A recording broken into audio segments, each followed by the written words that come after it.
Welkom by ons video oor die uitvoering van 'n evaluering na die projek. Hierdie proses is van kritieke belang vir die beoordeling van die sukses en doeltreffendheid van 'n projek en bied insigte in sterkpunte, swakpunte en areas vir verbetering vir toekomstige pogings. Begin deur die projekdoelwitte te hersien. Evalueer of die projek se aanvanklike doelwitte en doelstellings bereik het. Meet sukses deur werklike resultate met die beplande doelwitte te vergelyk om die vlak van prestasie te bepaal. Volgende, die projek se prestasie ontleed.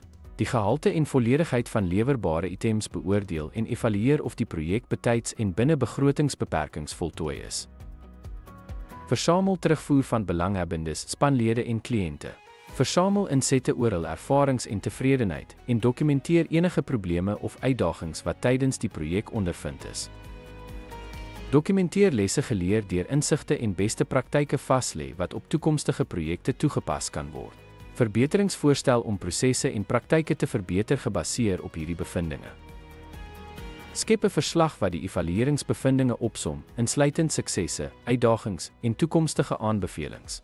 Deel die verslag met belanghebbendes en spanlede om projekbestuurspraktyke te verbeter. Ten slotte, na projek-evaluering hersien uitkomste, ontleed prestasie en versamel terugvoer om lesse wat geleer is, vas te lê. Hierdie proses bied waardevolle insigte en aanbevelings vir die verbetering van toekomstige projekbestuursukses. Dankie vir die kyk.